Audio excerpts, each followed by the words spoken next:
ولكن أطعمهم من جوع وآمنهم من خوف تحتاج روح أخرى ونفس آخر وقيم أخرى تعرف الذات الحضارية، تعرف ما هي مصر،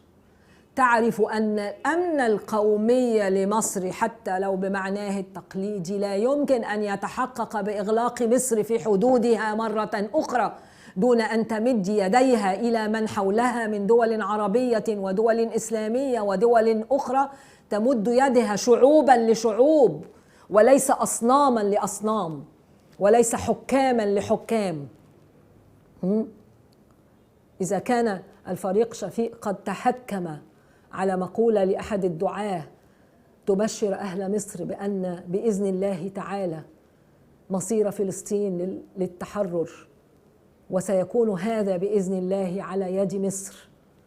حين تنجح ثورتها وحين تستعيد قوتها، ليس بسياسات مغامرة تدخل في حروب هنا وهناك بدون استعداد، ولكن برؤية قوية وبرؤية منفتحة قائمة على قوة داخلية.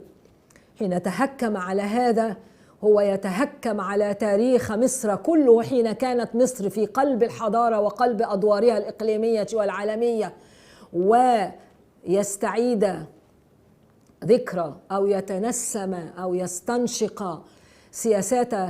مثله الأعلى التي كبلت أيدينا وأغلقتنا في حدودنا تحت مقولة أنه يخشى على المصلحة الوطنية المصرية. مصلحة وطنية من التي حددها؟ هو ونظامه وجملة الفاسدين الذين كانوا حوله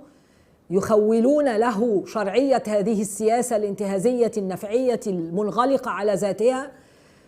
التي لم تعد مصر من خلالها ترى لنفسها أي دورا إقليميا أو عالميا يستحق بمكانة هذه البلد،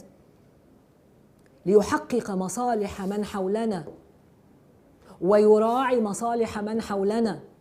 فمصالحنا لن تتحقق باجتزاء عن إطارنا الحضاري العربي والإسلامي والعالمي الإنساني، وإلا نكون نكرر نفس النموذج الاستعلائي الاستعبادي الإقصائي المادي النفعي ذو النظرة الضيقة التي لا أرى ممثلا لها ولا أفضل تمثيل لها أكثر من الفريق شفيق الآن.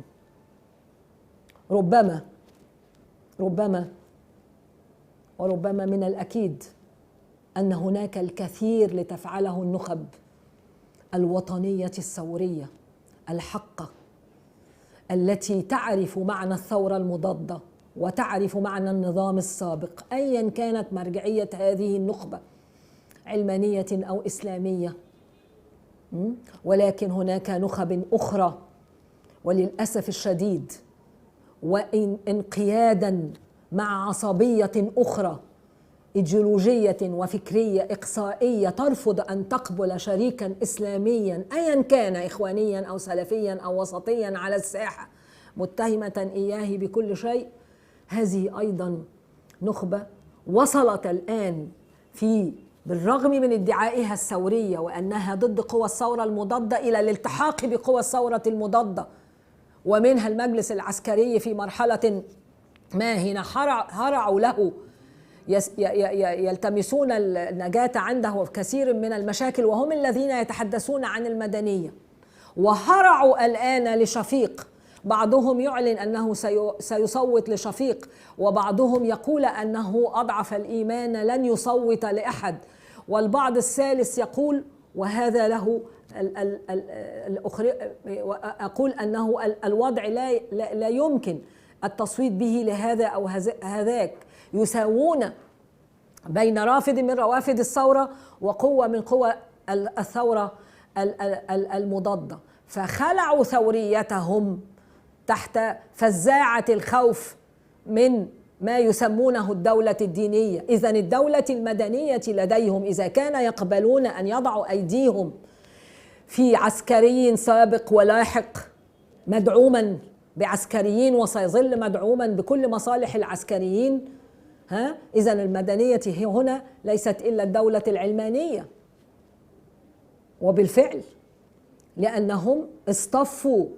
ضد من لديهم مرجعية إسلامية، اصطفاف الرفض وليس اصطفاف النقد. هناك فارق كبير بين أن أنقد ممارسات خاطئة لأصحاب المرجعية الإسلامية، إخوان كانوا أو سلفيين أو وسطيين حضريين مثلي، وبين أن أستبعدهم وأقصيهم وأتهمهم بكل ما يزيد عما اتهموا به من فزاعات خلال فترة النظام السابق. بل وللأسف ربما الحملة الآن على الإسلاميين وفي قلبهم الإخوان الآن تفوق أحيانا من وجهة نظري الحملة التي كانت تشنها الفضائيات المستقلة التي ادعت أنها هي التي أوجدت جزوة الثورة، تفوق حملاتها على نظام مبارك نفسه قبل الثورة أو على مبارك نفسه خلال الثورة. ونحن لا ننسى، والفيديو كليب أو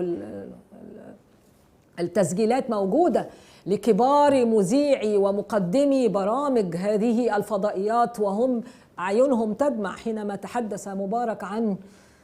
إمكانية الإصلاح في وقت كان شباب الثورة